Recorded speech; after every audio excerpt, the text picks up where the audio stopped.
first thing I want to do is start smoking. And then I just want to pray like crazy, because that's what that movie does. Like, can I remove my eyes just for like 2 seconds? Because it doesn't exist. It sounded like a cat. You could have just basically taken a cat, threw on some makeup, and it would have been a better Joker. Sin City was my other option too, but I feel like Scott Pilgrim is my other answer. you see.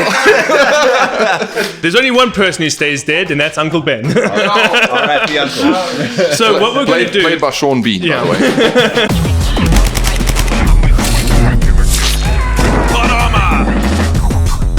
Hello and welcome to this very special episode of Plot Armor. This is episode 1 of season 2. Very exciting. Yes!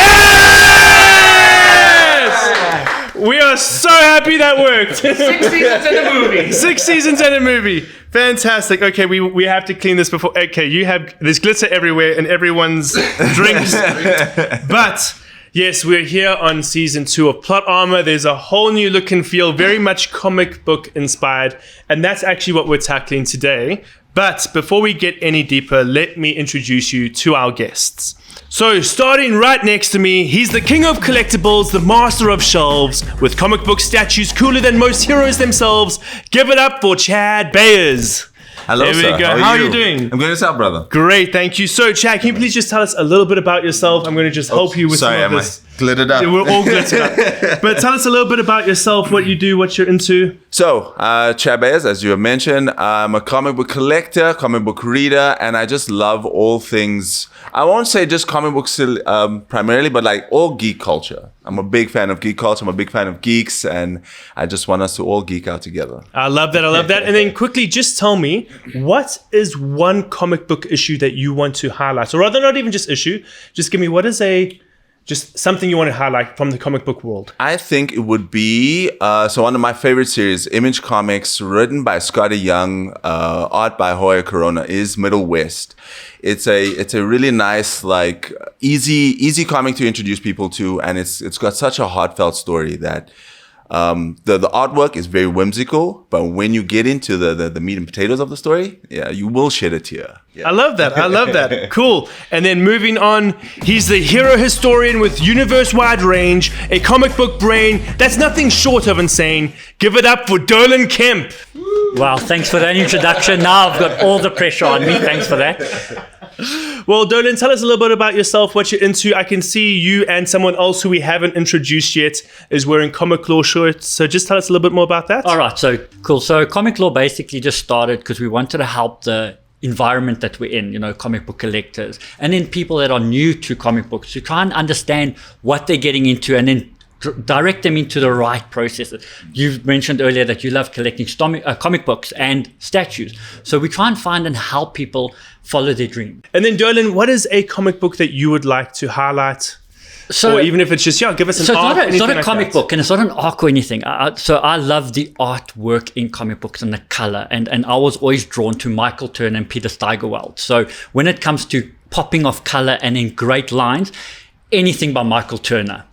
Yes, he's the artist, so he's not always writing the story, but if you want to get a good story, it is a Supergirl story, and that is with Jeff Loeb and Michael Turner, and it's a brilliant story and great visuals. That's a fantastic answer. And then we're moving on to the Hulk on the far side.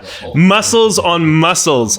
He's the sage of comic pages, the maestro of ink and lore, catching every detail from Artist Alley to the Comic-Con floor. Give it up for Gavin Towson.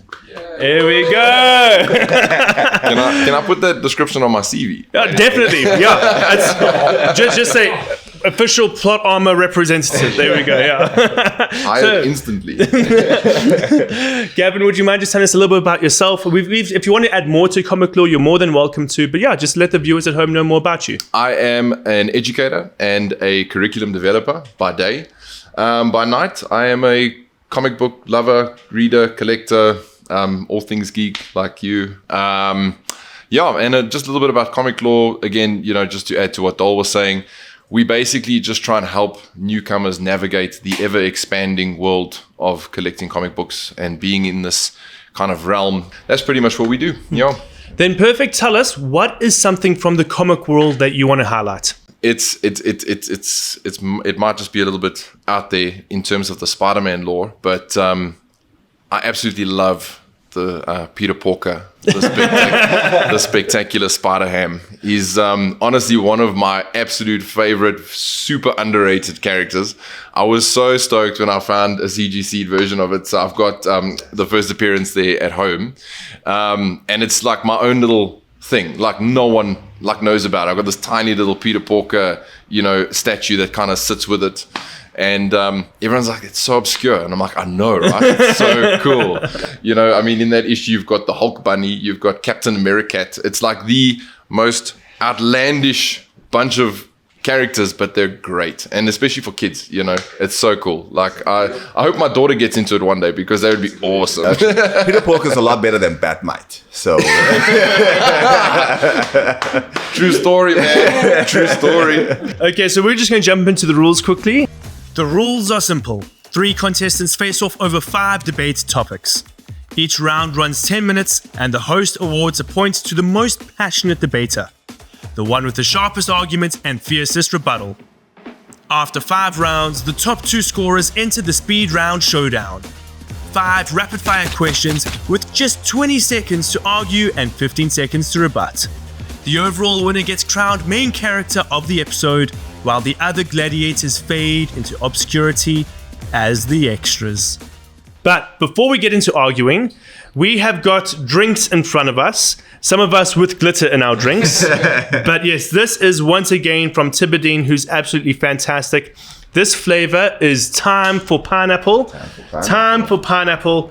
And just make sure you give it a bit of a stir first. But then, yes, you're more than welcome to jump into it. Remove the glitter. Remove the glitter. No, I don't know. I'm keeping first. I like it. Yeah, looks good. Oh, and that is delicious. That's phenomenal. So, thank you so much to Tebedien once again. So these are just some of the insights into the questions we're going to ask in today's episodes. We're going to be celebrating Plot Armor Season 2 with a new look by asking questions about comic book, movies, and movie comics. Questions coming up which will include comic book arcs, as well as which should be the next big supervillain in a movie. So, let's start with our very first question, and that is: taking our beloved comic characters from page to screen can be a really tough task, and it's failed quite often. Sadly, us nerds and geeks seem to have no grace, and we will keep failing to have any as we once again tear them apart, and we will be asking you, what is the least faithful adaptation of a comic book character? Chad, we'll start with you. Okay, so I feel like there are certain actors that can't do any wrong, right? One of those actors is Keanu Reeves. But the one thing we cannot forgive is John Constantine. Keanu Reeves, John Constantine. If you read the books, John Constantine is a blonde English brother. I know at the time the movie was made, representation wasn't a thing, which is okay. But imagine all the English brothers. Sure. So excited for a Constantine movie. And then see Keanu Reeves. Yes, it's Keanu Reeves. But where's the English blonde brother? Yeah, I love that. Gavin, your answer? Oh man, it's 100% got to be the Rhino from both adaptations in The Amazing Spider-Man 2 and Kraven. But Kraven was unforgivable. Like, I'm a Christian and I have to forgive, but this one was hard, man. This one was hard. Okay, fantastic. Do you want to add anything else into your opening statement? Like in The Amazing Spider-Man 2, at least Paul Giamatti got the accent a little bit. He did look like he sold, secondhand goods at a pawn shop, though. Like the little gold chain. He didn't look like this big brute of a guy that you would find, from the Amazing Spider-Man comics. He did have that almost, lack of education, like that almost, he's not stupid. Like he's just not like educated, which is exactly why he's easily manipulated, I suppose. But that interpretation from Kraven was horrendous. How do you even describe the blasphemous attempt at interpreting that character? Like, yes, he's not like the, peak of Spider-Man villains, but he's up there, and he's part of the the lore in general. But so unjustly done. So yeah, that's my answer. Bad. And then Dolan? So first of all, that really hurt you. I can see it. that really hurt you.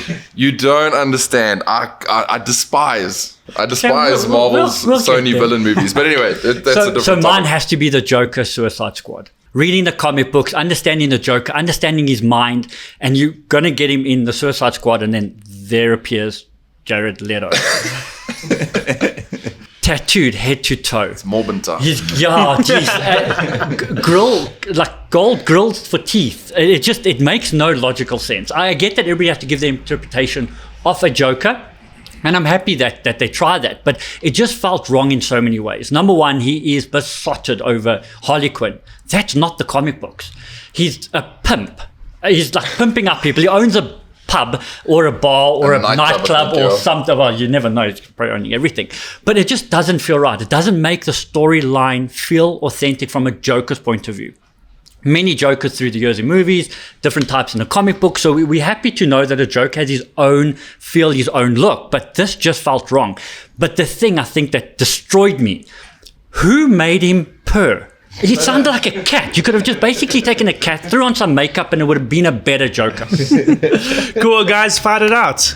I feel like with comic book movies, if you're addressing general public, it's hard because people expect comic book movies to be a little bit quirky, be a little bit silly. And I feel like both your points really lean into, if they didn't make those movies for us. They made it for like the general public, the people who are going to go see the cinema. Whereas John Constantine, nobody out there is going to go watch a John Constantine movie.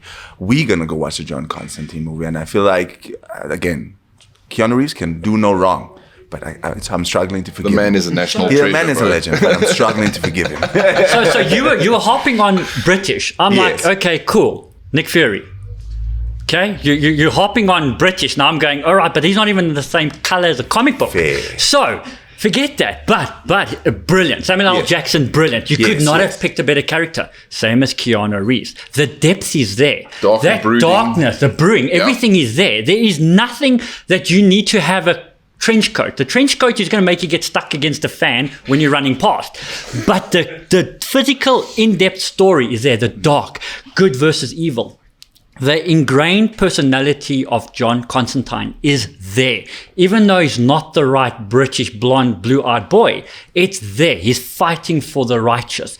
He's attacking heaven. He's attacking hell. He's attacking on all the points that makes him John Constantine. So I don't disagree with you in terms of like the darkness. The storyline was very much there. I think there's a particular way English UK grungy grit. I feel like it's missing that. And there was like a punk rock aspect that wasn't there. Exactly. I agree with so you on that. as much as like the darkness and that storyline is there, I feel like the representation or that it just missed. It's like it's there, but it just missed because it needed that English grunge. No, English brings bad humor and horrible puns. And we need that in John Constantine. So, and I think that is exactly it. And I don't know if you want to come in, but I just feel like if you're going to take Hellblazer and you're going to just take the character and fair enough, someone took a blue marker and just highlighted all the characters in the comic book. John Constantine is in the movie. It is hands down in the movie. Like I said, you can't go and say, I need to give you an accent. Then you're basically going, Margot Robbie from Suicide Squad, don't make her speak British, make her speak more comical. And that would not have made it. That would have made it seem like a blonde bimbo running around in a cool suit with a big hammer. I kind of feel like that's what it ended up being. So I think, again, you look at the scenes and you look at John Constantine. Gavin always tells us, I go, when I watch John Constantine or Constantine the movie, the first thing I want to do is start smoking.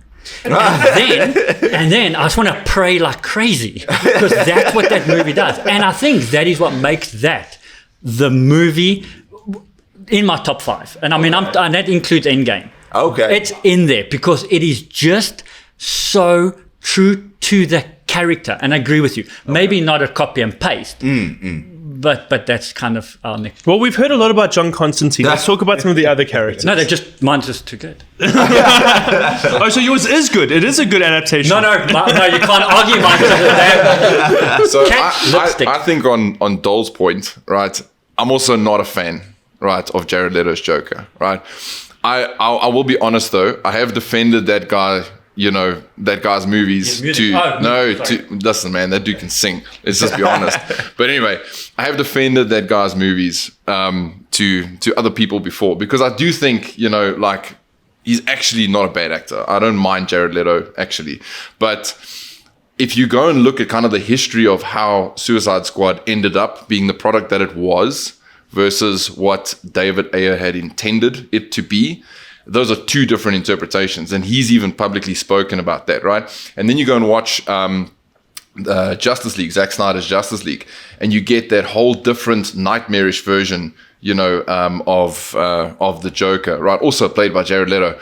And it's something that you actually, I don't know, for me at least, you're actually excited about, because there was something else there other than that, just that weird interpretation that you're speaking about. So what I'm saying is, I agree with you that it wasn't a good interpretation, but I don't think that it was fully shown to its full potential. Correct. That's what what they're I'm two saying. different movies. So in Suicide Squad, you got But it's the same character. 100%. But again, so either what, you should have made the movies wrong way around and said, we should have made Justice League first. No, in Suicide Squad, we were going to get to see the Joker, the Jared Leto. Remember, we had Jokers in the past that brought their own unique style of the Joker. This guy was purring like a cat. At what stage did the director go, I love that? No. It was a Joker phase. Like, And then all he does, he wants to do everything because to go find he's that Harley mad. Quinn. He's that insane. It's like, I'll just kind of change my personality day to day. If I go outside and lick a pole, I'm going to go to jail. I wouldn't be surprised. Okay, So, no. well, Dolan, let's make this your final argument. Okay, cool. But then, of course, Rhino. So the Rhino in the comic books is supposed to be the slapstick guy in the beginning. He comes in, he just makes chaos. He is a joke, basically, and then he goes out with a bang. Like he's either going to be run over by a car or anything, let's go with it, or dehorned. So it could be the fact that that's what Marvel were doing. Marvel is going to introduce the character as he is in the comic books. Just a quick brute of a guy. Go in there, just make chaos and then leave. And yes, be the joke. Be that weird guy with a big gold chain, which prays a better acting than Jared Leto in Suicide Squad.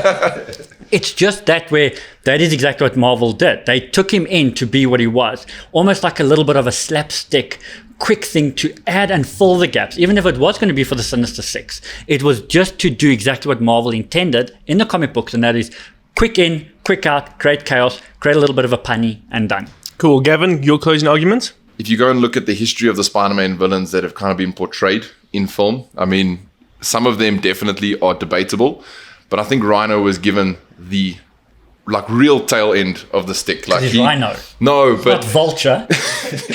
No, but he's at least got some kind of substance. There's a real human being underneath there, right? And he's supposed to be, firstly, this giant human being. Like, I almost imagine like that, what's his name? That Thor Bjornsson, that massive guy from like Game of Thrones, putting on like this really ridiculous Rhino costume, right? I mean, think about like in Captain America, the First Avenger, they actually put him in that weird looking Captain America suit just because it was sticking to the source material, and then there was the upgrade. You get what I'm saying? To kind of modernize it a little bit.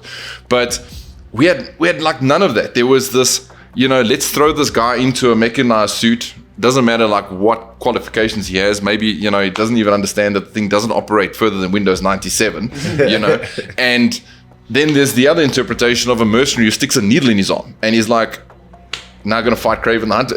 It just felt like it was not given enough justice as a villain. Like, just give him a little bit more substance than what we currently got. It was a shambles, man. And then Chad, your final argument? I still feel that John Constantine needs that UK grit, because imagine if they changed up the next Doctor Who as an American. Oh, no. You know what I'm saying? It just wouldn't be right. You get what I'm saying? Like, there's a specific reason why John Constantine, I feel like he just needs that English grit. Cool, so let's bring that round to a close. Sorry, Darth Vader's out of batteries. This was a fantastic opening. Yeah. Let me just say this. Off the bat, Rhino isn't going to get it. And I'm sorry, the biggest reason is simply because he didn't have enough argument time in the round. So just bring your arguments in sooner in the actual debates. I'll have to. But across the board, let's just be honest. None of these are good adaptations at all. No, agreed. I will say, I was leaning very closely. Oh, yes. Fact checker. Thank you. How's it, guys? I don't know if I'm going to change your mind. Give us some facts. Give us some facts. Okay, well, there's no corrections in this round, but just some interesting things to Well, then my share. mind won't change. Exactly. Well, I want to talk about John Constantine. Is John Constantine or Constantine? Should be Constantine. But, Okay. oh well. It was adapted so badly they didn't even get his name right. Well, so they say Keanu Reeves' portrayal of John Constantine is widely considered miscast. In the comics, John Constantine is a sarcastic, cynical, and manipulative British occult detective. But Keanu Reeves, some viewers felt his interpretation lacked these specific traits, appearing more vacant or blank than the comics version. But hate to break it to you, Chad. Okay. There is a sequel in active development right now. They've just completed a draft of the script and it's been Keanu. submitted to DC for approval. So we'll wait and see if it actually happens. So there are fans that love Keanu Reeves' portrayal as John Constantine, but yeah, that's. I guess we can forgive Keanu. Okay, I want to talk about the Joker purr. Okay, so just to highlight where this happens in the movie, the specific sound occurred during an unscripted moment in the scene with Margot Robbie's Harley Quinn. In the scene, as the Joker caresses Harley's face, he makes a low vibrating vocalization that many viewers interpreted as a purr.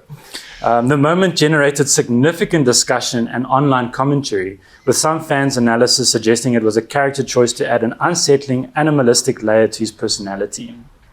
And then I just want to also talk about Paul Giamatti's Rhino.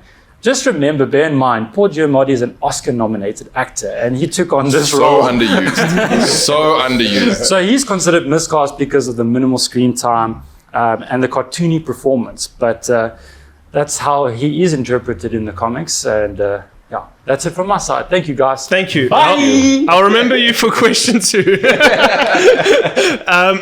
Joker, you had me convinced for the longest time.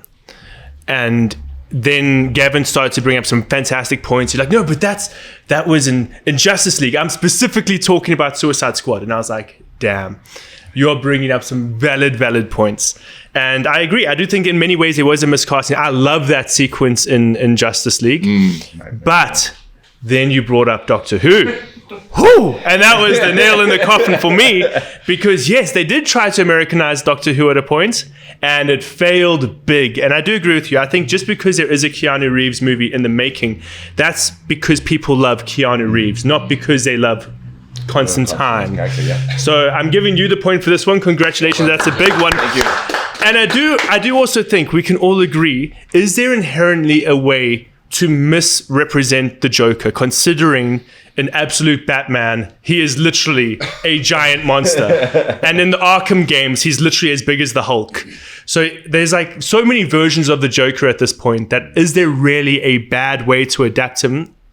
I don't know, but your points were fantastic. So moving on to question 2. There we go. So You had a good argument, man. yeah, no, you had a great argument. yeah, It was fantastic. I should have used Doctor Who. Yeah. Be like, imagine the Joker in Doctor Who. I've never watched Doctor Who. It's fantastic. You should. Okay, so question 2. Are we basic bitches? No! Hell no. Hell no! No, we're not! Okay, sometimes we are. Sometimes. But not for this question. For this question, we say, Marvel, DC, I think we should start seeing other comic book movies. Yes. We've seen too much DC, we've seen too much Marvel. So we ask you, what's the best non-Marvel or DC movie based on a comic book or graphic novel? Gavin, we'll start with you. It's Sin City. Okay, tell me a little bit more about that. Period. So firstly, you've got Robert Rodriguez. Now again, Robert Rodriguez is touch and go for me. I will just say that, okay?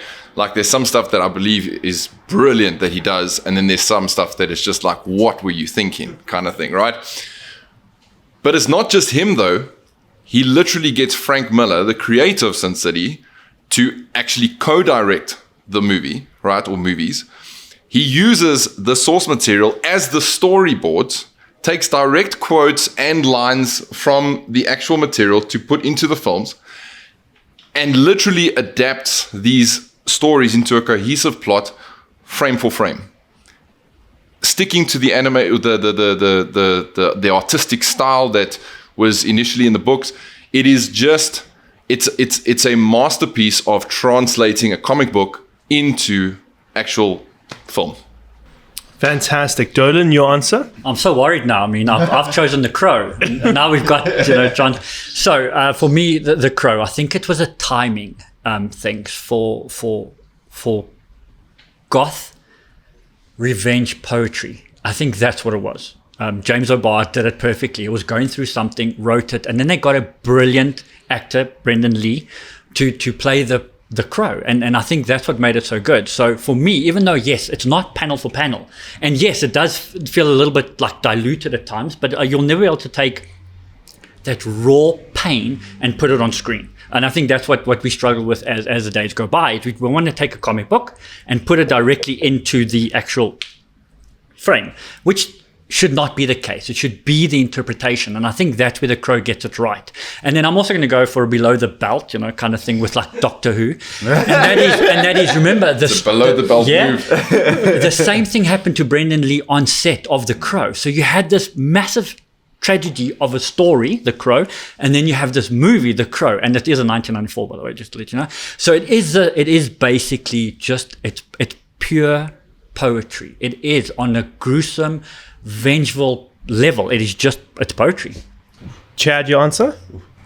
That's very hard to contest, but I'm coming from a standpoint of, so my answer is Scott Pilgrim versus the World. The reason why I'm coming is because I and you guys are big advocates of bringing more people in to read comic books. And I feel like, I feel like a lot of people have the introduction to comic books, maybe not straight comic books, maybe a movie. And I feel like Scott Pilgrim versus the World is a really good introduction because it's fun, it's quirky, it's got a really fun cast, and then the way the transition happens scene to scene, it feels very comic booky. So it does approach like from page to screen, and I feel like, and speaking, this is coming from a perspective of a father. If I sit down, as much as I love those two movies, because Sin City was my other answer, but I feel like, can I sit down and watch Sin City with my kid? And unfortunately, not yet. We will get there eventually. We will get there. About 18 years time. Yeah. 12. It's okay. Oh, yeah. I was raised on Mortal Kombat. It's okay. I turned out fine. Listen, we all were. You see what I'm saying? I turned out okay. But like for now, Scott Pilgrim is a very fun and it's a good introduction. Cool, guys, fired it out. So the question, Dol, was, how was a comic book, or what's the best adaptation, right, of a comic book? Well, the actual words are, what what's are the the best non-Marvel or DC movie based on a comic book or graphic novel? Based. Try again. I just think your argument about Brandon Lee you're pulling at straws here. No, 100%. No. When you look at it, you pull straws at the Doctor Who. Come on, let's face it. You're going to go down that and do the point. So yeah, Brandon Lee, with all due respect, he played the Crow. He has nothing to do with the actual story, though. No, 100%. But I'm just saying he's a great Brandon actor. Lee. He didn't have to be a British actor. That's what I was trying to get to.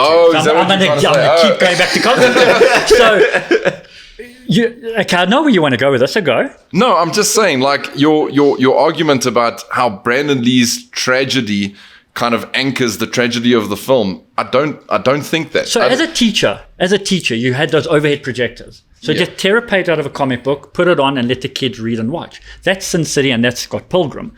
There is nothing that brings anything unique. And even if we're going to talk about a really bad Joker, and I think the fact checker brought it out that he had to purr when he touched Harley.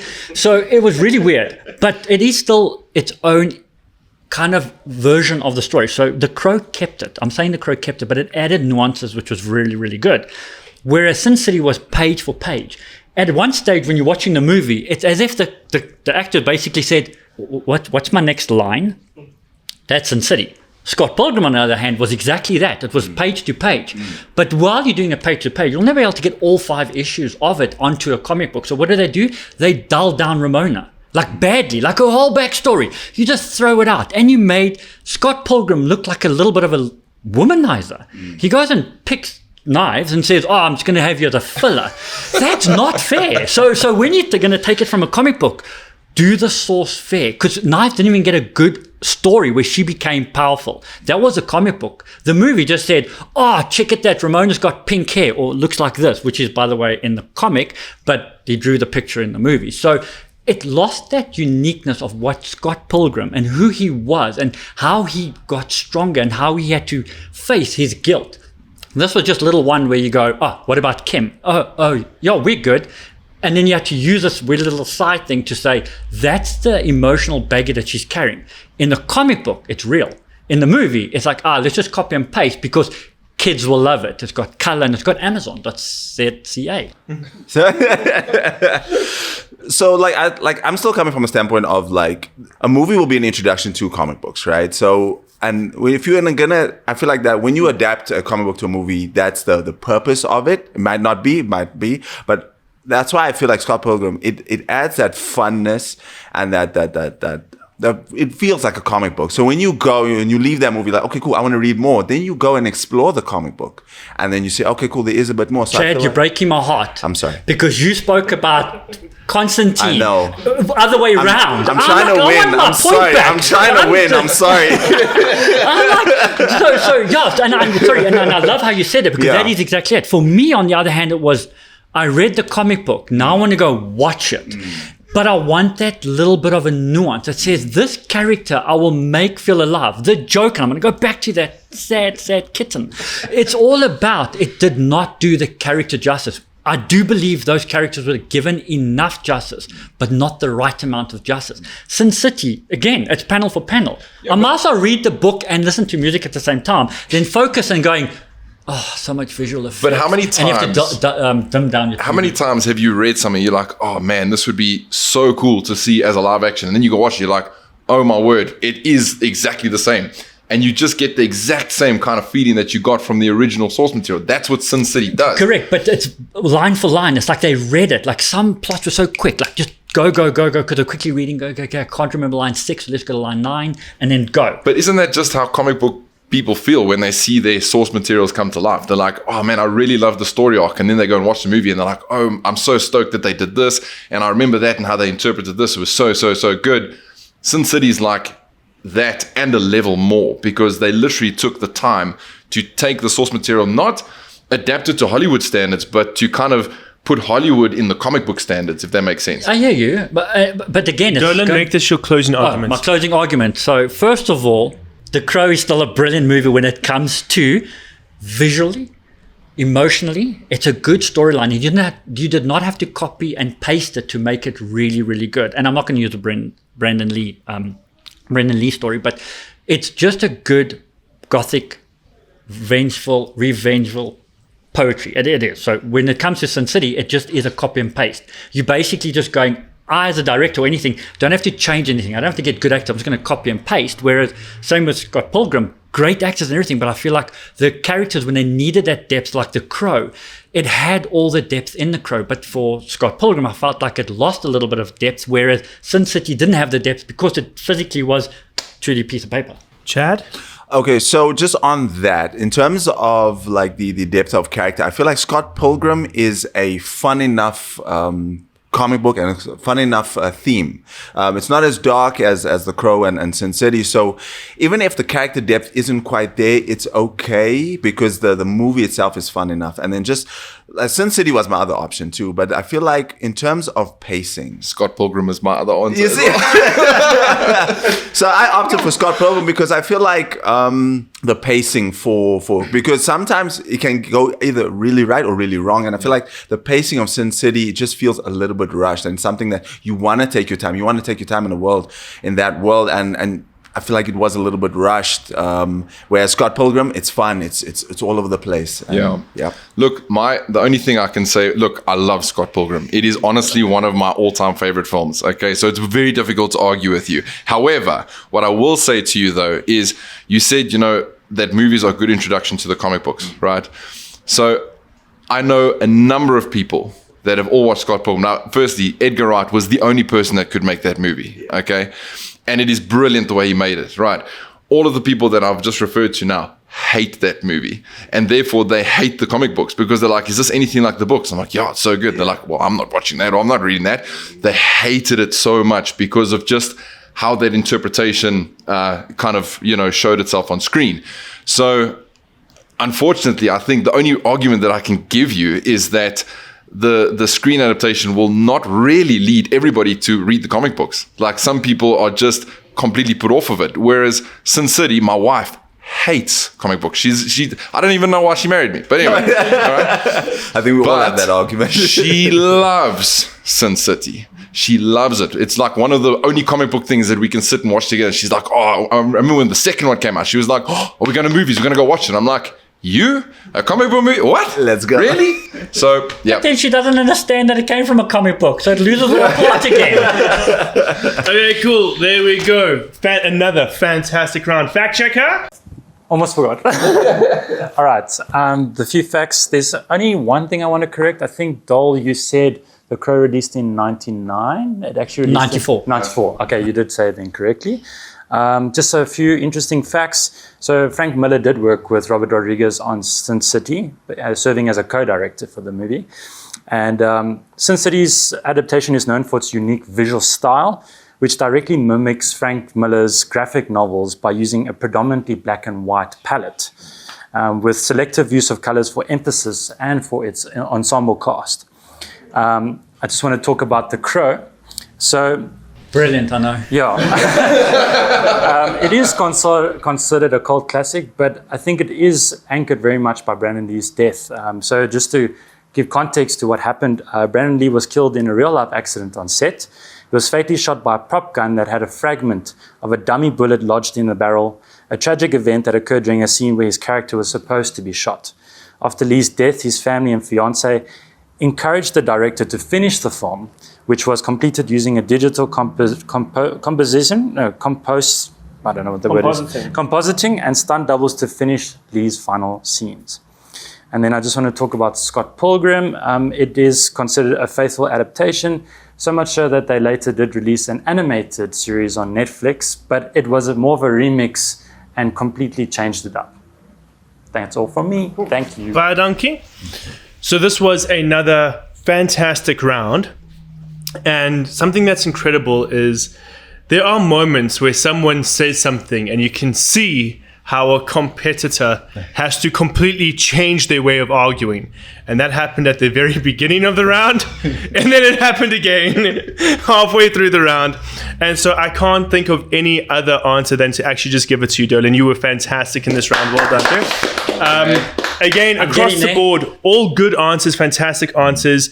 And Gavin, you did a fantastic job of talking about how it's a fantastic adaptation. I just didn't hear enough about why it's a fantastic movie. Although your story about your wife, I was like, damn, that got you close. Yes, that got you close. It's Stephen King. You don't have to read the book. So we're going to move into question 3. A comic book movie is more than just the sum of its parts. But still, you got to admit, those are some epic parts. So let's look at its parts specifically and ask, what is the greatest single scene in a comic book movie? Let's start with Dolan. The single scene in a comic book movie. Single greatest scene. Yeah, sorry, greatest. Thank you. We have to emphasize the word because your answer's no. wrong. So let's just understand why we're over here. And the one is comic books and comic book movies. And we've had a lot. I mean, we had to sit through years and years of the MCU. And it started great, it ended great. It ended great. Did it end? No. We just pretend it's not happening. Sorry. With all those extensions, it's kind of weird. So mine is Christopher Reeves and Helen Slater in the multiverse scene in The Flash. Say what you want about the movie, it was dog. And I don't know the exact timing, but if I could tell someone, if you walked in at 43 minutes, sat for 10 seconds and left, it would have been the greatest movie ever. And the reason for that is because of nostalgia. Remember, that's why we go to movies. That's why we read comics. We want to relive our childhood. Growing up in that era, and remember, I am picking Christopher Reeves and Helen Slater, but I'm talking about the multiverse scene. If you just exclude all the others that was happening around it, I picked on those scenes because of my nostalgia. But that is a brilliant scene because it basically gives every DC fan a one over on Marvel, because Marvel just had Easter eggs and Easter eggs and Easter eggs. This is one that actually hit home because it had history behind it. It wasn't just an Easter egg. It wasn't just a panel from a comic book. It actually had raw emotion. It is a standpoint of what Superman is built on. Christopher Reeves. I'm trying to listen to you, man, but I just Really? can't. Yeah, like when you said Gavin, from- make when this you your said from opening the argument Flash, as well. So go for your... Like after that there was nothing. Like, yeah, but you're focusing on the wrong thing. So that means you actually missed all Don't argue now. Gavin, give me your opening statement. all right, man. It is the death of Gwen Stacy from The Amazing Spider-Man 2. It is by far. You know what? Like, I'm a big Captain America fan. Like, if anybody knows me, you know I love Captain America, right? And everyone kind of, I think, expected me to say it's when he picks up the hammer at the end. Cool, it's great. Or when he says, Avengers Assemble. Cool, it's great. But nothing has the emotional depth of the scene where Spider-Man jumps after Gwen Stacy and that web reaches out like a hand trying to save her. There is nothing. I'm getting goosebumps just saying it, guys. There's nothing on earth, and the ultimate climax of that is that he fails. That's the thing. That's what humanizes Spider-Man for me, is that he has all of these abilities, yet he couldn't do the one thing that he set out to do. And that is what that scene brings to me. It is by far the greatest. Chad? I'm so mad I'm going last now. So the scene I chose is in Christopher Nolan's Dark Knight, where the Joker, the good Joker, is sitting on the Tower of Money. Sitting on the Tower of Money, and he's having this conversation. I feel like that scene alone really speaks to really speaks on what kind of villain Joker is, because yes, you get criminals, you get these gangs, you get all these people who, like, the system fails them, so they have to rob, they have to do all these things, whereas Joker is just on a level of himself, because he just wants to see the world burn.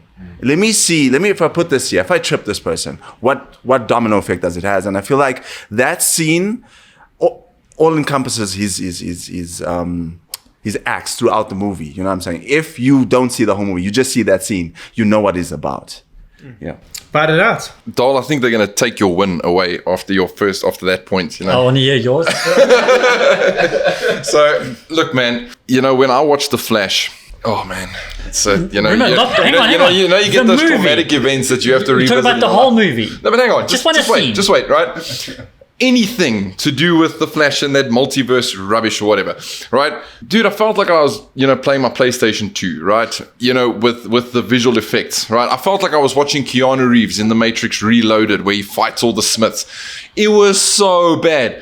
Like, it was disgusting bad. Whatever emotional depth you're talking about was so... It was gone, because you were so, like, engulfed in how terrible the scene itself was visually. It was horrible. And then you still had to... I can't remember if the Nick Cage scene was after or before, but even that, it just... What emotional depth you're talking about, I was like, can I remove my eyes just for like 2 seconds? Because it doesn't exist. There was no emotional depth because it was so distracting from how badly visually it was. And the plot of the whole movie left a bad taste in your mouth at this stage. So... There was nothing. I'm sorry, man. I love you, but there was nothing. Comic book, Sandman. When Death goes and collects a baby, right? In the comic book, you see it. Wait, I'll get there. So you see it. You could say whatever you want to. They removed that scene out of the TV show because that scene hits so hard, and it's a comic book. I'm not talking about the whole book. I'm talking about a scene.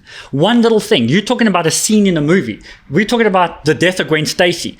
Poor comic book readers had to wait years to get that scene. We had to wait an hour and a half of mismatched storyline to see Gwen Stacy die. It makes it feels rushed. It doesn't allow that scene to feel right. Whereas at least with Christopher Reeves and then Helen Slater, that one scene, like I said, it's that scene that does it. Not the whole story, not nothing. It's just that one scene makes you go, I loved what I saw. It hit home. Whether it's inside or not, it hit home. Burning money, on the other hand, makes no sense whatsoever. That's a Christopher Nolan thing, not a Joker thing. The Joker needs money. Let's go to the bad version. He needed money to start a pimp show. What was a bar or whatever. To be fair, in the scene, he says, everything that I need, explosives, gasoline, it's cheap. Correct. It's cheap. I don't need this money. Yeah, because he didn't burn the other pile Yeah, that was but- hiding in but the other warehouse. But hang on, cheap still has value. Cheap still has He's value. just set everything alight. Now he's like, it's cheap, but I've got no money. So, I mean, could you, and I understand that scene, and it is. I mean, if you look at it, you're going, wow, he just burnt the money. But then you forget the interrogation scene. And then, of course, his magic trick with a pencil. Brilliant trick. You must try it. So it's just one of those. It's just one of those where with other scenes, Listen, it hang just on. fits more. After watching the scene from The Flash, I will definitely try it. You're 100% correct. But you have to do the trick twice. Oh, yeah, 100%. So yeah. So but I think that's it. It's like, so when it comes to Amazing Spider-Man, well, it too, not 2021, but it did not. It did not bring up the same emotions. Don't get me wrong. I watched it, I saw it, and then you're going to go with a clock tower when it was 1. No.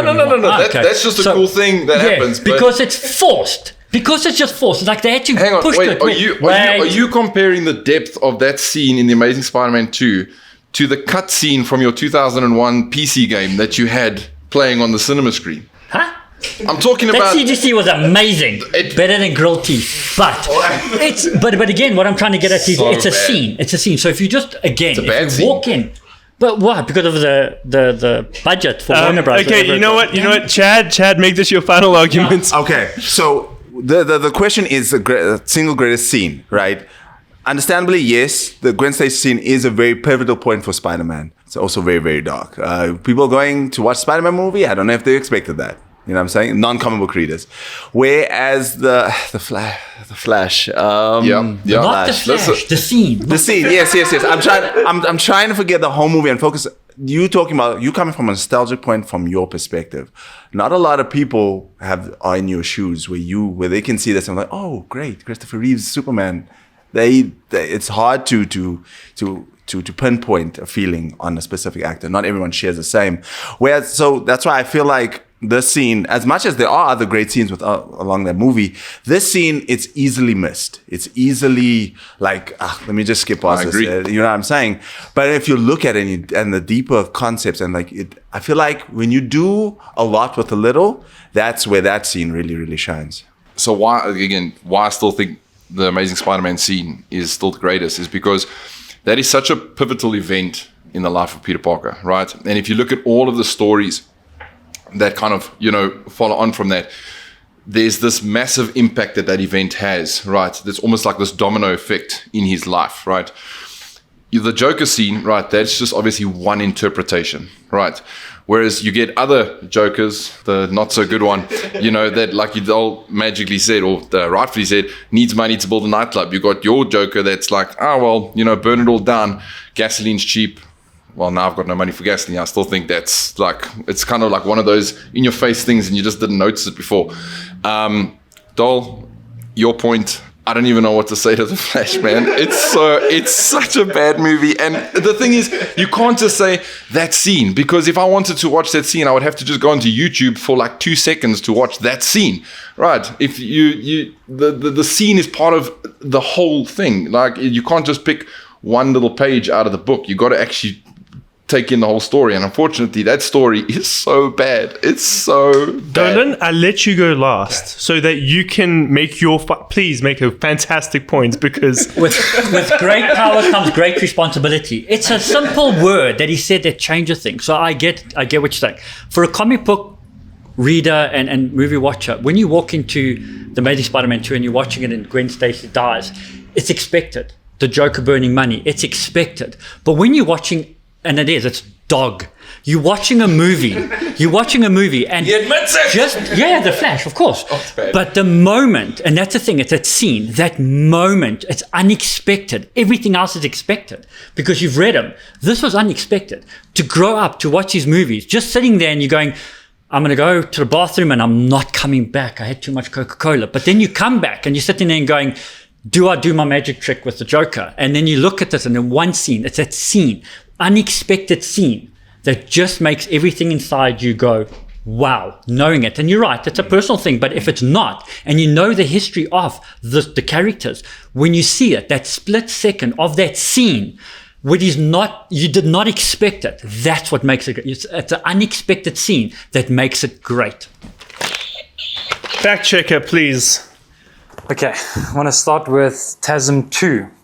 Okay, so There aren't any corrections. You guys have had all your facts correct in this round.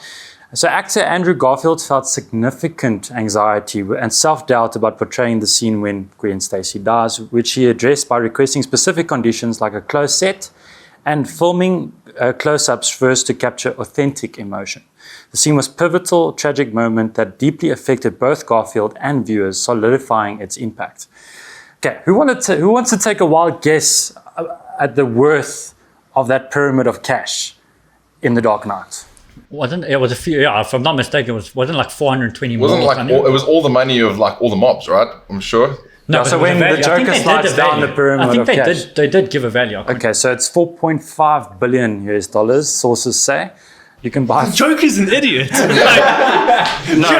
I'm going to... buy yourself an island. I'm gonna argue against that. Yeah. You can buy 493 copies of Superman number 1 CTC graded 9.0s. Oh, well, good math there. Those Well even done. exist. Well done. Here's a plot twist: buy Wayne Enterprises and let Batman work for you. Why not? I left this one for last.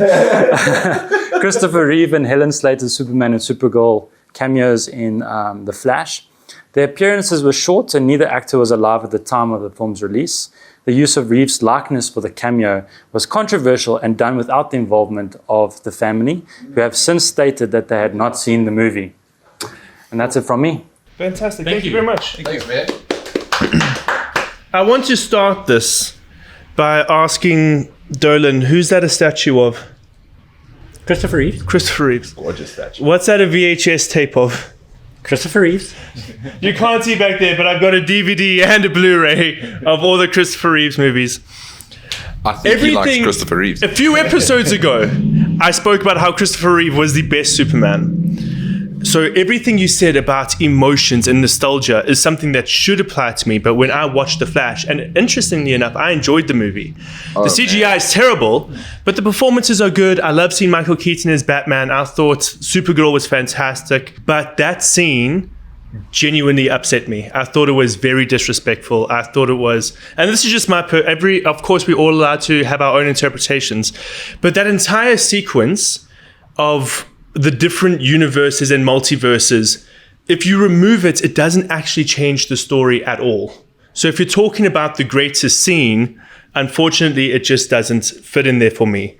You did a fantastic job of also talking about the motivations of the Joker and stuff like that. But I'm like, good scene? Yeah. Greatest scene? No. No, yeah. Greatest scene is Gwen Stacy dying. Oh yeah! Gwen Stacy dies!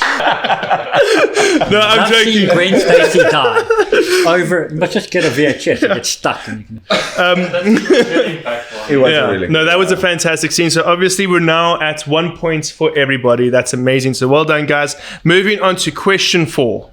We live in a crazy time where some of our favorite comic book storylines have already been brought to film. And stuff like the Infinity Saga, Civil War, etc., etc. Notice those are all Marvel. Warner Brothers, we're looking at you.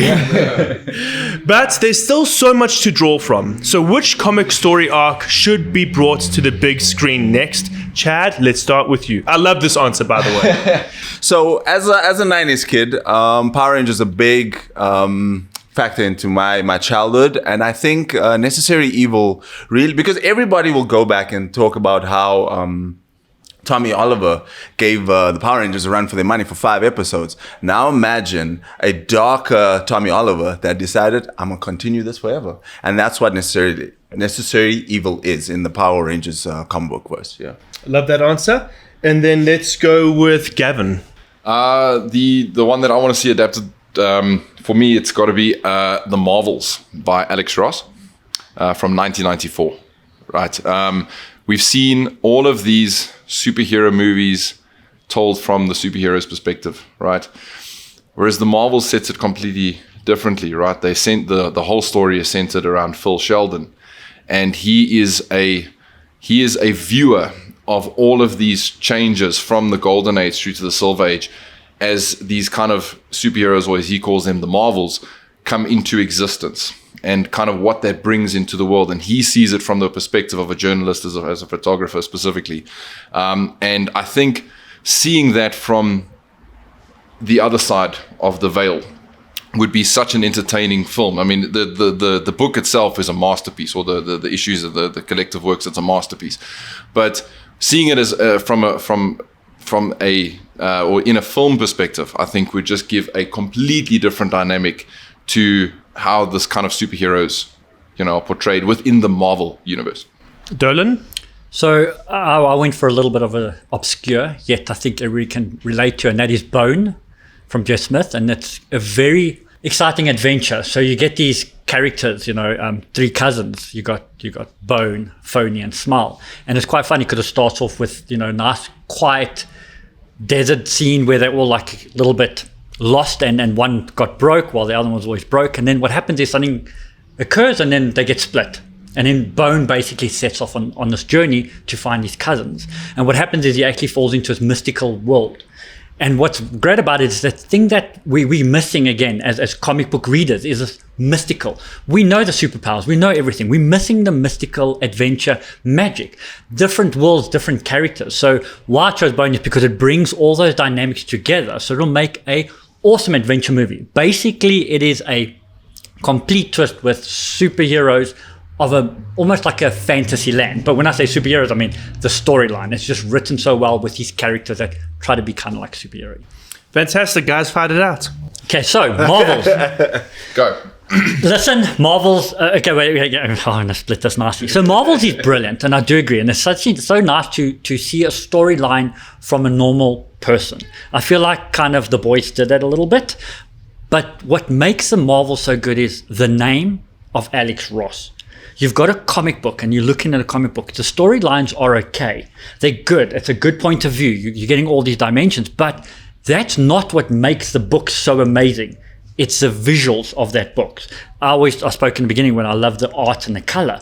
That's what made these books so good. And I think I always make the joke about it. If I want to see a book about drama, I'd watch the Kardashians.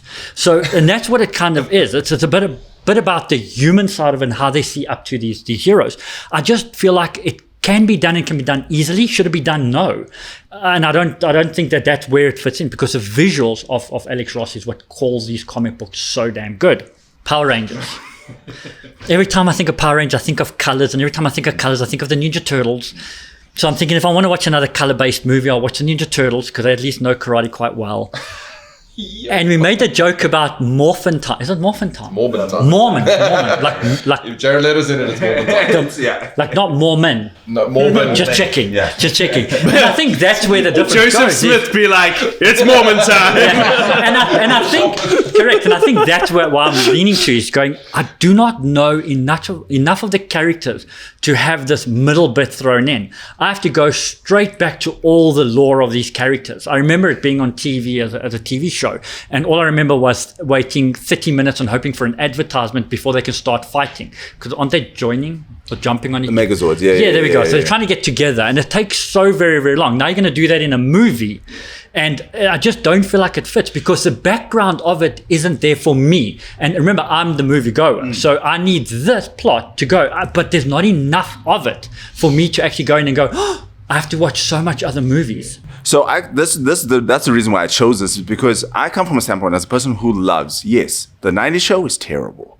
The majority of the people around me hate the Power Rangers. But I do feel like transforming that specific arc into a movie would be a really good introduction. Yes, it's in the middle. Yes, but then you don't have to rehash all these origins, all this, that, and the other. You could actually, what the Mighty Morphin Power Rangers issue did really well, they gave you like 5 minutes or like 2-3 pages of like Zordon's introduction. You could add in snippets that later on come into fruition and then just build a universe from there. So I feel like them creating a Mighty Morphin movie, and if I'm not mistaken, I think there is a series. I don't know, maybe the fact check will come through later. You could have a series and then or a movie build into the series, filling in those gaps. So I feel like it's always going to be divided on Power Rangers, right? You either love it or you hate it. And I feel like a movie, how it's done, would convert people into loving it more. I'm not converted. So I grew up on Power Rangers, right? I'm one of those KTV, after schoolers. Yeah. It's Power Ranger time. if you ever grew up with an older brother, there was always the fight with who was the Red Ranger. Yes. And then when the green one came along, you were downgraded to the Red Ranger because now there was a green one. And oh my word, now he's the White Ranger. Now he's the White Ranger, As the little brother, you never got to be the higher up. The higher, yeah. But anyway, so I loved the Power Rangers, right? It's only obviously years later when you watch the Power Rangers, you're like, man, this was bad. It's terrible. Like, this was so bad. Ivan Ooze, terrible. So exactly. So, when you're saying like, this would be super cool to watch, the problem is half of the movie would be, them getting together saying it's morphin time and then doing the whole action sequence and then da da da da da da da da da da. Villain standing there checking his watch. He's like, when's this gonna end? Kind of thing. Like it almost seems like half of the TV show episode was just taken up by them transforming into the Power Rangers kind of thing. I will, however, say though, like obviously there was that redo of there was the movie, the newer one, and I actually really enjoyed that, except for the end, because I think they leaned way too much into the nostalgia again there towards the end, and it just didn't work for the movie and the overall tone. But I thought that movie was actually really cool. The story that you're specifically speaking about, I don't know too much about, so I can't really comment on it. But I think Power Rangers would either be a swing or a miss, like completely, and often it's always miss. Like if history is anything to kind of go against, it's always miss. Your Bone, it's very confusing, because when you're looking at the book, you're like, oh, this looks like Casper the Friendly Ghost. It's super like this is for kids kind of thing. Judge a book by its cover. and then you read, and then you go into it and you're like, oh, this is actually quite cool. It starts out pretty old, and then it just gets dark. And like, imagine like your kid falls in love with you, like, no, sorry, you got to take that back, because that's not good reading material for you, because the tone changes tremendously.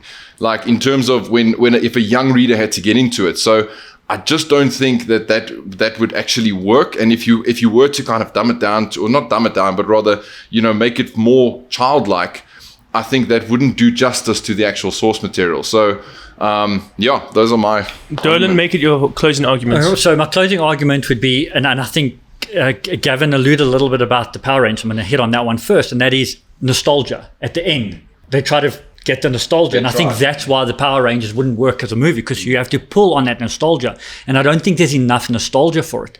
Whereas again, the Marvels, I feel like, yes, if you're not an Alex Ross fan, I was going to go Adam Hughes, Alex Ross fan, you're kind of going to lose it, and you're going to go there with a very slow-based story. Because remember, it's slow-based. This is people. This is not superheroes. So there's going to be no action scenes. You're going to lose everything that makes a great superhero movie. You're going to lose that. Have you read the Marvels? Yes. What do you mean there's no action scenes? Well, hang on. No. It's full of them. No, but it's not action scenes like we know today, like where you go and you see Captain Marvel flying in and already it's going down. So we don't get that as much as we want as a moviegoer.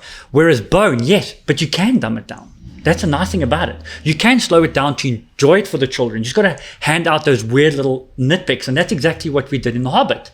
Well, when I say we, the viewers. I was about to say, what? That's it. Where they took out some weird little bit things out of it. Same as the Harry Potters and that. You can remove stuff and it will still work. Why? Because the base of the story, the storyline, the essence of that story will live, and that's what makes Bone probably the next best movie. And I'm telling you, if it comes up, let's look at the numbers. Chad? Okay, so just to kind of hammer home the Power Rangers, yes, you're right when you say it could be a hit or miss. More often than not, it's a miss. But oh damn it, I don't want to pull this card, but like Jason David Frank, unfortunately, he has passed, and like I feel like them and the basis around Necessary Evil is that it's in every universe, Tommy Oliver gets to good. It's so just one universe where he becomes Lord Draken and he takes on all of that. I do feel like, especially because in the comic books, his likeness, Jason David Frank's likeness has taken on in the comic books. I feel like it would be an amazing tribute to him, and like just continuing, because everything he did like was he's eternalized as that character. Exactly, yeah. And I feel like, again, could be a hit or miss, but I feel like if it hits, you're converting a lot of people who don't necessarily who don't like the cheesiness, and they see the heart that the Power Rangers do have. Gavin, your closing arguments? So in terms of the Marvels, right? I think there's a very large generation of people that, especially that have kind of fallen in love with comic books in the modern day, right?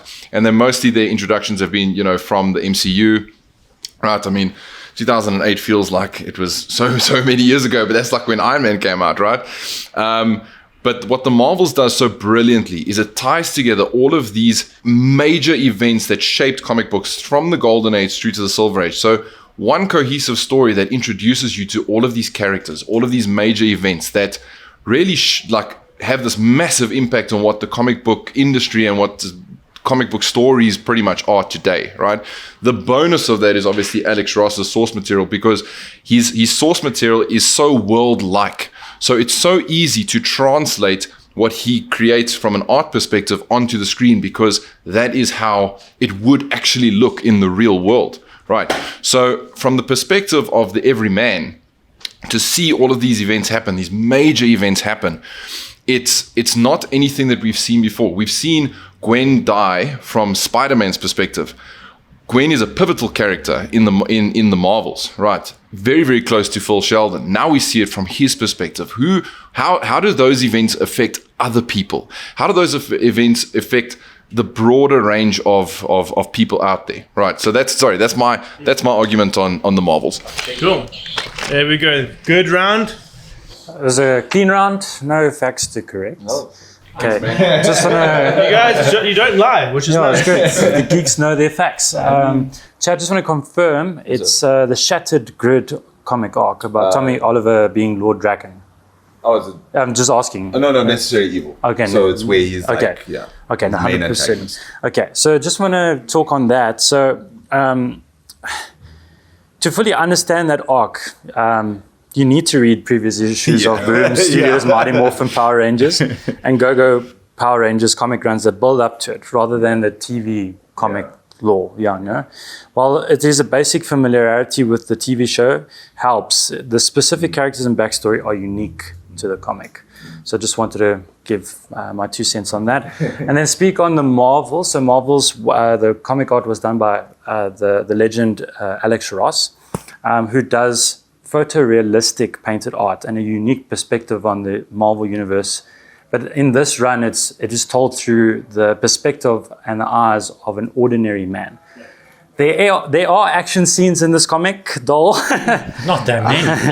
No. But the artwork in these sequences is often noted for a static or pose quality due to his realistic painting style, which can lack the kinetic energy of a traditional comic book.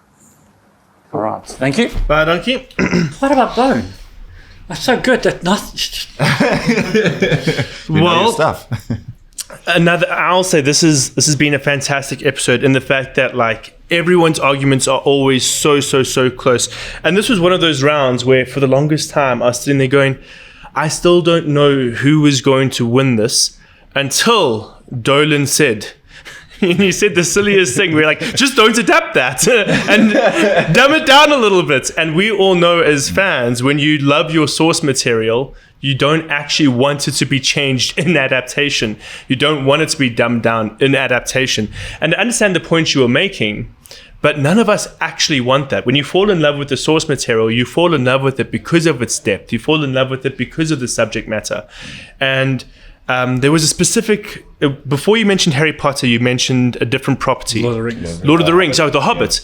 People didn't like the changes made to The Hobbit. And that's why The Hobbit isn't remembered as fondly as something like The Lord of the Rings. So unfortunately for that, your points were great until you brought that up. Don't make it to your kid. And so this one obviously falls towards Chad or Gavin. And you guys know me, I love Power Rangers. It's morphin' time. But also, it's difficult because you have, as you've said, you might be honoring Jason David Frank, but people know Tommy Oliver as Jason David Frank. There's a reason why he wasn't adapted in the Mighty Morphin Power Rangers movie that was released recently. And so, as you said, he's been immortalized as Lord Draken is Tommy Oliver, and Tommy Oliver is. So how do you handle that? It's difficult. Yeah, it's very touch and go. Yeah. And everything you said about the Marvels was just fantastic. And I was like, you know what? I want to watch that. So you get the point. Well done. So that one goes to Gavin, which means we're sitting on 2-1-1. I hope they make that movie. And then they make Bone. And then we'll talk. Power Rangers. All right, then. Sorry, forgot about it. No, I would love it. I love Power Rangers. The more Power Rangers I can get, the better. I wish we got more Super Sentai level Power Rangers. Like, just give me Super Sentai, but in English, and I'd be happy. Okie doke. So we're going to move into question 5, and just so you guys know, this means no matter what, Gavin is definitely making it into the speed round. So now you guys are pretty much arguing over who's going to get into it. Yeah. No pressure, man. Because of the Marvels. Listen, So- Marvels is the greatest. Go read it. God, go read it. It's great. If it was the greatest, they'd call it the greats. Okay. So moving on to question 5. Who doesn't love a bad boy? We know we do, right, Chad? We do. So let's look. Oh no! The way So you let's- said that, man. I entertained myself too much.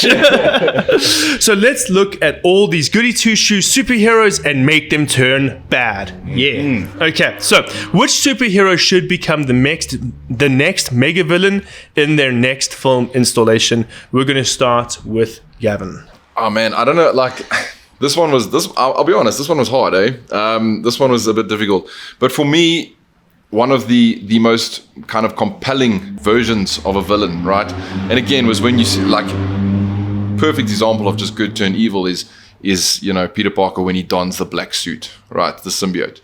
Because in the comic books, the symbiote, right, obviously emphasizes all of those kind of hostile qualities, right? And the thing is, Peter Parker he's what we all strive to be in terms of goodness, but he's flawed.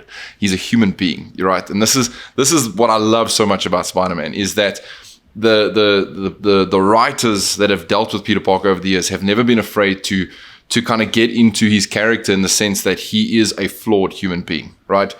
Just out there trying to do his best. Now, the question I think was rephrase, or just let me know the question again. Was Which in the next superhero movie. should become a villain in their next installation? Right.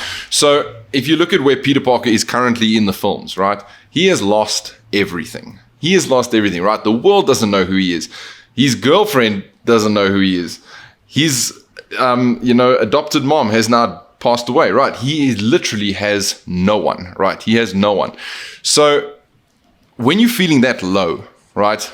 And then I think there was that little, symbiote that made its way. Again, I don't like to talk about the Sony movies, those villain movies, because they are an abomination.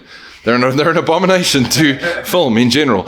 But anyway, like, that obviously was put there to kind of, move the story into some kind of direction, right? So now what I'm thinking is, that eventually, because again, it's part of the law, it finds its way onto Peter, right? And it's kind of like that devil on your shoulder. It emphasizes everything that, you are down. You deserve a little bit of respect, Like, give yourself that little bit. Don't pull your punches. Don't do this, Go give yourself what you want, right? Lean into that. And I think, again, when you put Spider-Man on that kind of level, right, where he is, because again, Marvel has shown us before what happens when Spider-Man doesn't pull his punches. He's one of the strongest characters in the Marvel universe. And I think, again, that kind of emphasis of selfishness, of, you deserve this, you can, it almost emphasizes that sinful nature, if that makes sense, right? I don't know if that's the right word, but, it's going to be so difficult to kind of bring Peter out of that. And there's so many good street level Marvel characters that can bring Peter out. And the first person that comes to mind is Daredevil, right? Just that dynamic. And I can kind of see this almost, like Daredevil chasing down Peter to kind of bring him back out of that hole that he finds himself in, and he's enjoying it because, again, it's like, you deserve better. Yeah. And he takes that. So, yeah, that's mine. So I love that. What we're going to do is, because that was quite a long opening statement, we're going to change how we do these rounds. I want you to just, in your opening statement, tell me why and how they become the villain, and we'll just keep that going, and then by the end I'll just choose my favorites. Yeah, my bad, guys. Sorry, I'm super passionate about this. It was a very good argument. Okay, so let's go with Dolan. First of all, that's probably why he dropped Gwen Stacy. Yeah. So for me, it was you had to sit and you had to look at the character, and you said, so why would this character become bad? And number one, I chose Supergirl. For that is, you need someone that is powerful. You don't need like a big can of doom for Spider-Man. But so you need a character that you really gonna believe, and that is Kara Zor-El. I mean, her planet was destroyed. She gets thrown into another planet that first of all hates aliens, she's lost, like I said, her whole planet, and then she's got a cousin that is a superstar and he's good. So if you're going to look at an arc that's going to make you bad, it has to be the Supergirl story. She's lost everything. She's in a world where, you know, women are more oppressed. So when you're going to look at someone that's going to stand up and fight for domination or right or whatever, you need someone that is going to be so powerful and is sometimes stated as stronger than Superman. So for me, I think that inside of loss, and you know, you spoke about Spider-Man, also those losses, but I feel like when Supergirl goes bad, no one's going to tap on the shoulder and say, come back to goodness, because we've not seen that from a Supergirl. We get a little introduction from her story. We've not seen any past. So when she comes like a Homelander, you believe it.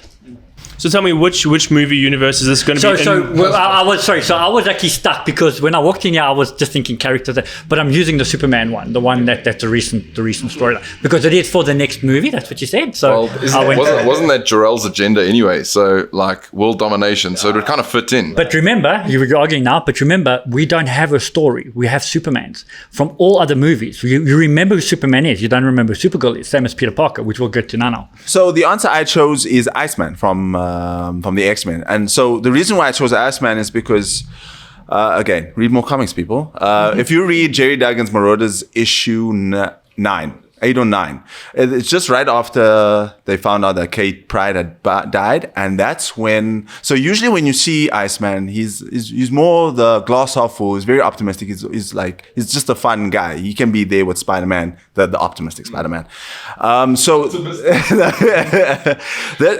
This issue showcases him snapping and showcasing just exactly, he's not just going to turn the room cold. He can pinpoint a specific aspect of wherever he wants to isolate and make that sub-zero.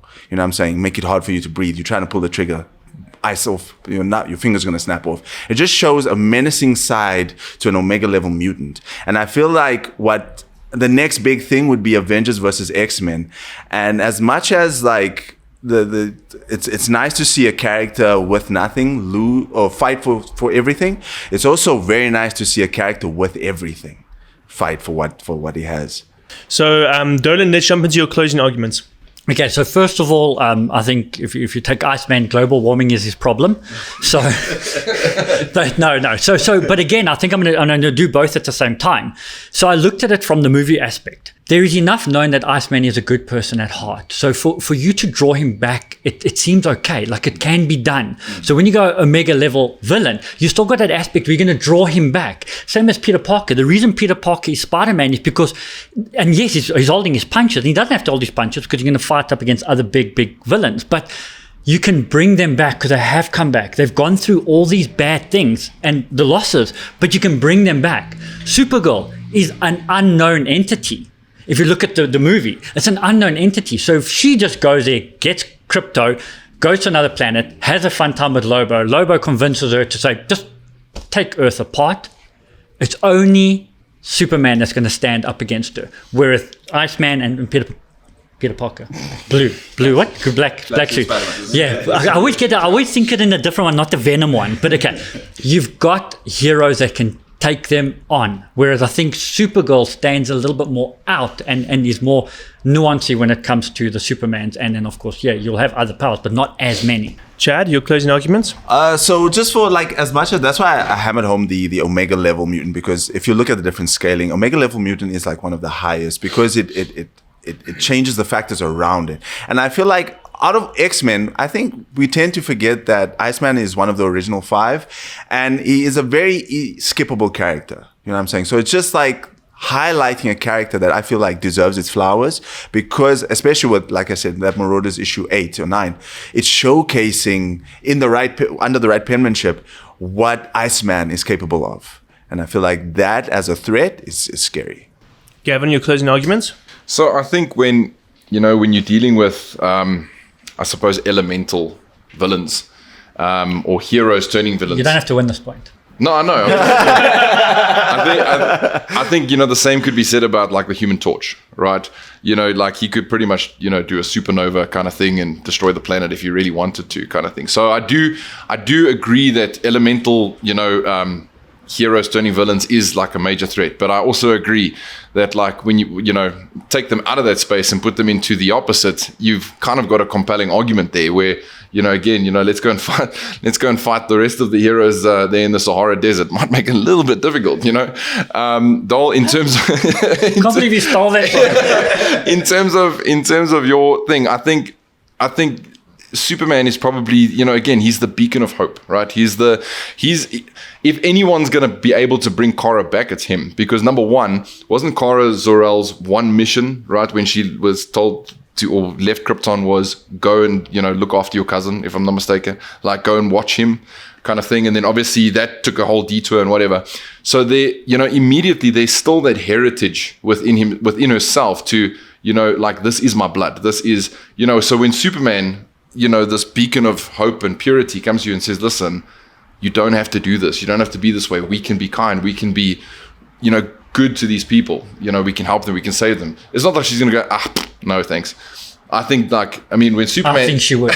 When Superman comes to you and says, you can do this, you're like, yeah, I can do this. Because he can flatten you. Oh, so he's like, it's out of fear. Yes, exactly. It's fear. Yeah.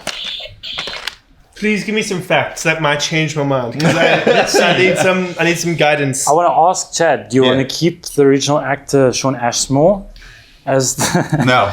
The reason why I'm asking, because Sean Ashmore has portrayed a villain, and he was the villain Lamplighter. Well, hero/villain, Lamplighter in The Boys season 2. Oh. So that's why I wanted to ask, did you want to keep him cast for that role? Get new actors in. Give them a fresh start. Okay. All right. Then, yes, the Venom symbiote is canon to the MCU, following the crossover in Venom Let There Be Carnage and the post-credit scene in Spider-Man No Way Home.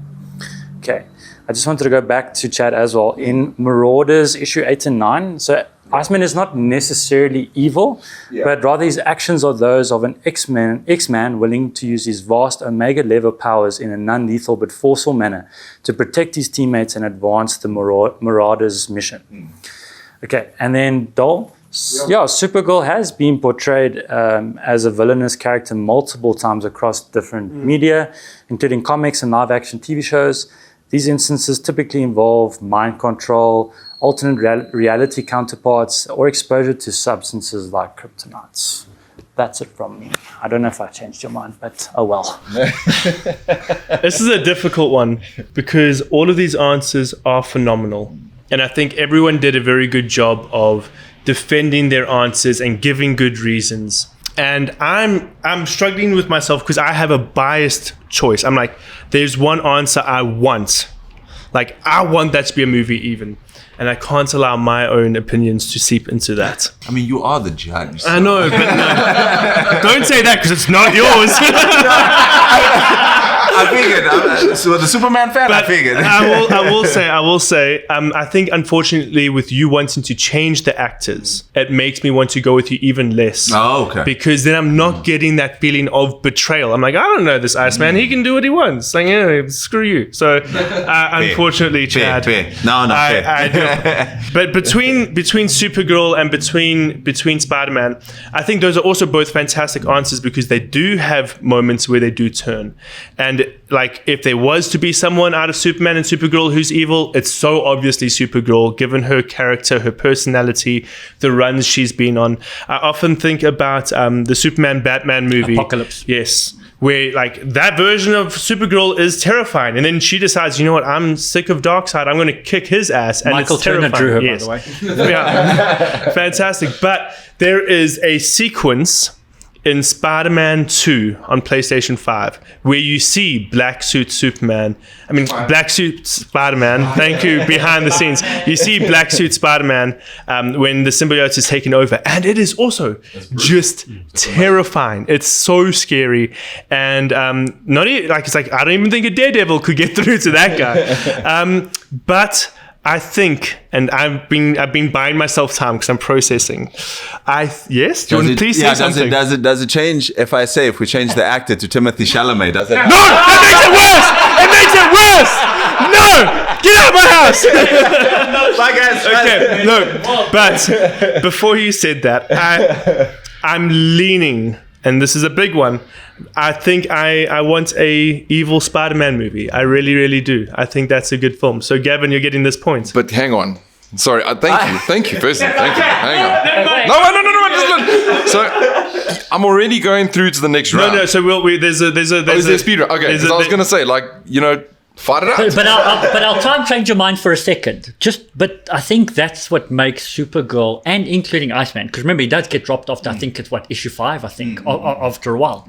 It is unknown characters where Peter Parker, and you mentioned Peter Parker, you didn't mention anything else, you mentioned Peter Parker. Peter Parker, if you change him and make him evil, you destroy everything Peter Parker is. And I think that's why when you said it, I felt, I'm not changing your mind, I'm just saying, you change that fundamental, whereas at least with Iceman, yes, in the later comics you try and learn a bit more, but Peter Parker is fundamentally Peter Parker. It is what is Peter Parker. If you remove it, there is no Peter Parker. He's redeemable. But that's it. But hang on, but he's not a mega villain then.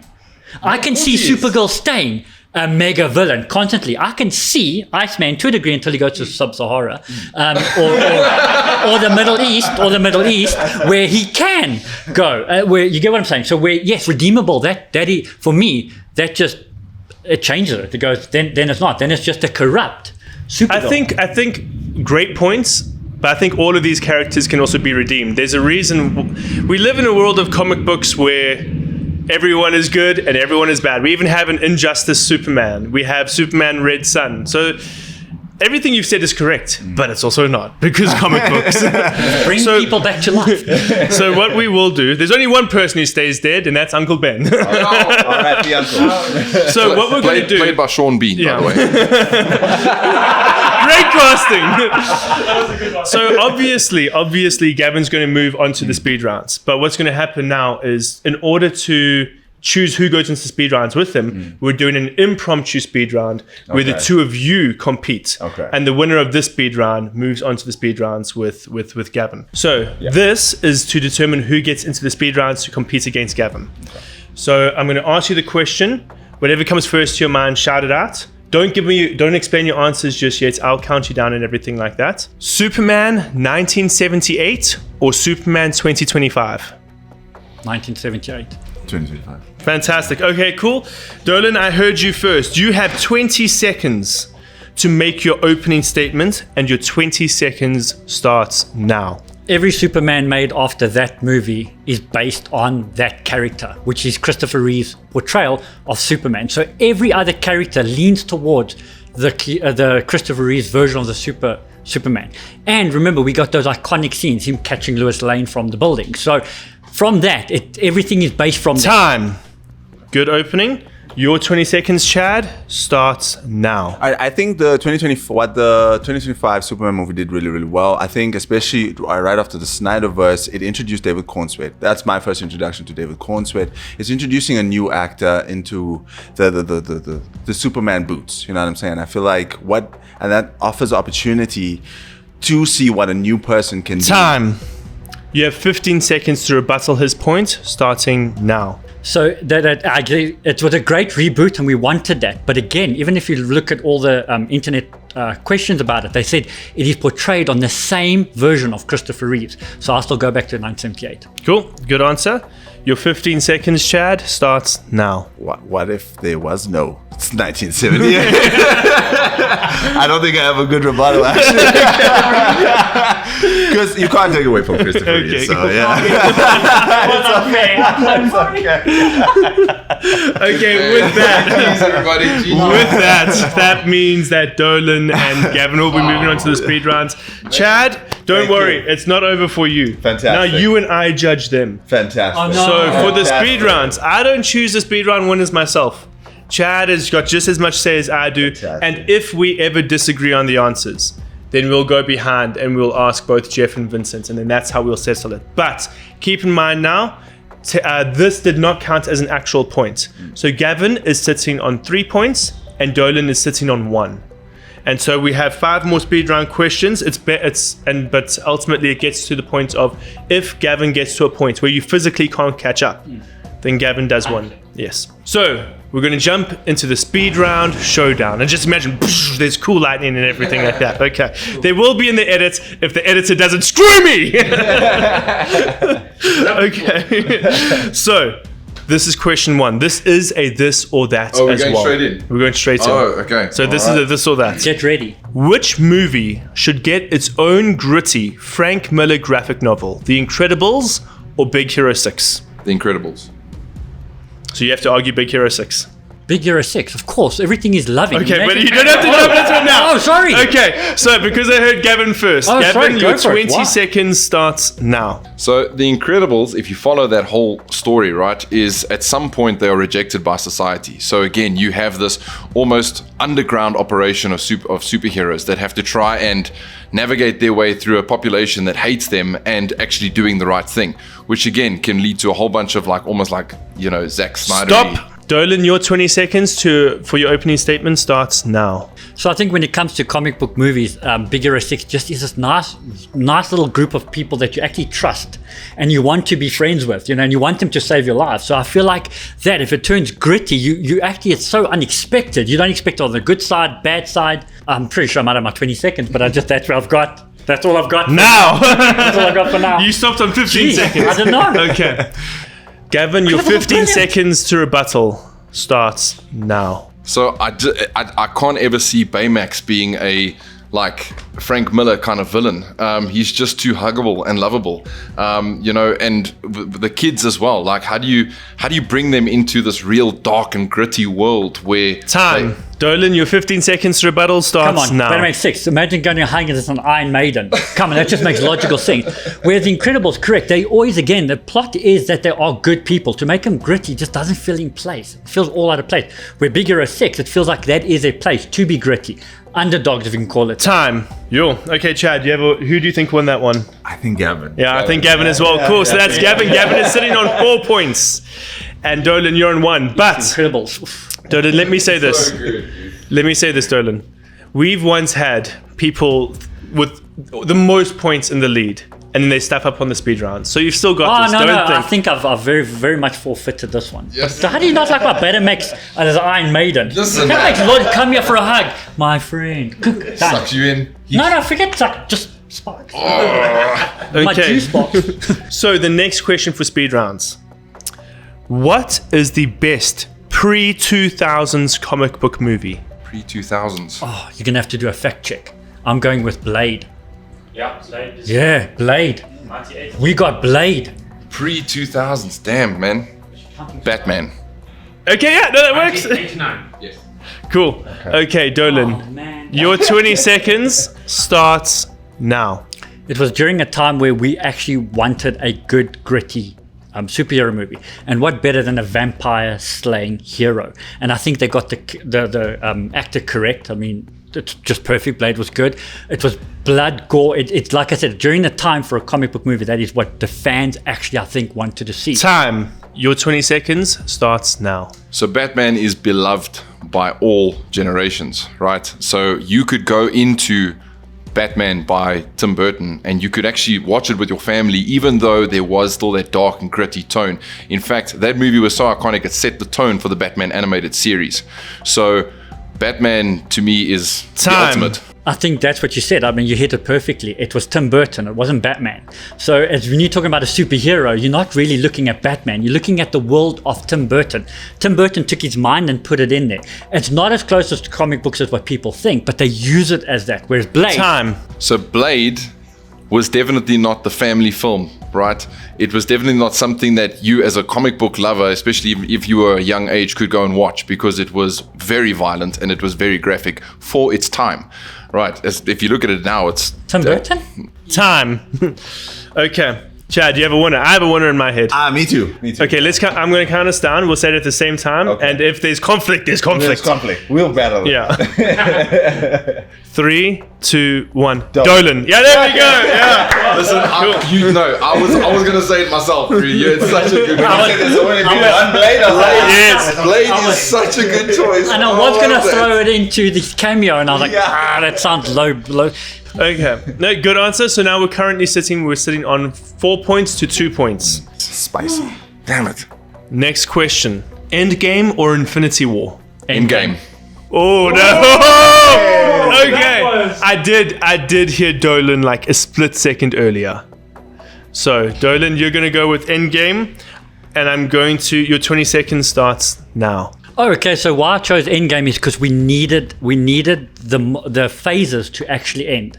We needed in the world that we lived in that year and time. We needed heroes to win, and I think that moment where Tony Stark snaps his fingers, that is when all the spectators, all the audiences knew that good had won. Your 20 seconds starts now.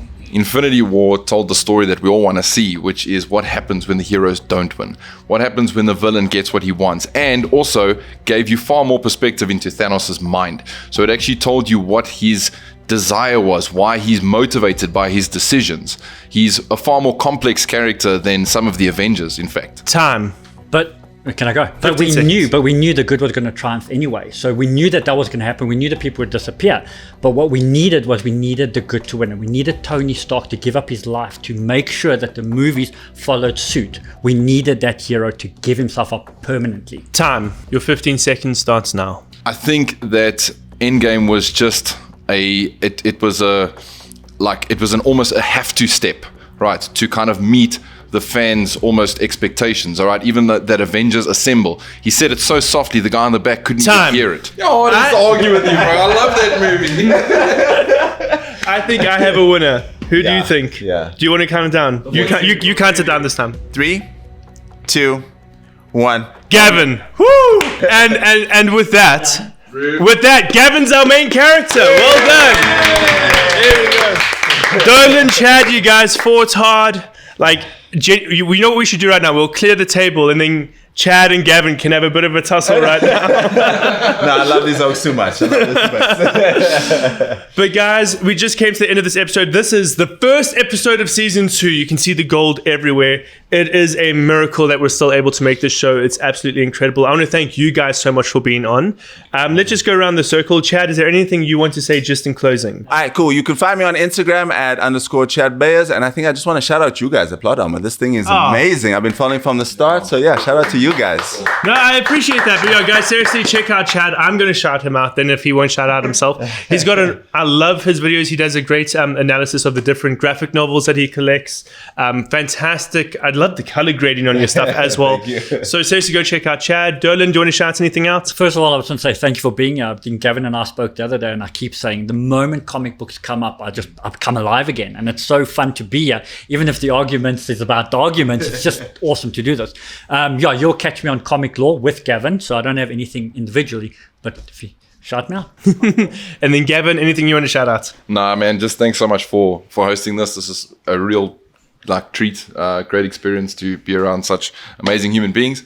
And if you do just have any kind of, need to knows about comic books, you're very welcome to reach out to myself and Dol at Comic Law. We are at Comic Law Official on Instagram. We'd love to help you. You can see we're not so terrible people. Greatest, actually. Cool. And then just in conclusion, we want to thank Tebedien for the absolutely fantastic drinks. Thank you so much. Very nice. Every episode, I'm like, this is my favorite flavor, but I do actually love pineapple. So this is probably my favorite flavor. And then we just obviously want to thank God for providing the ability for us to do this. Thank you so much. Season 2 is incredible. The fact that season 1 even happened was just God's provision. So that's amazing. Guys, thank you so much for watching. Thank you to the guys who've been watching this. You've made season 2 possible. And that's it. Bye. Bye. Thank you so much for watching this episode of Plot Armor. We really hope you enjoyed it. I know we did. If you haven't yet, please make sure to subscribe to the Plot Armor YouTube channel. And if you want to see the season that just ended, go click on the season 1 playlist. And if you have any strong feelings about the topics we tackled in today's video, make sure to comment them down below. We will enter the Battleground once again next Monday. Bye-bye.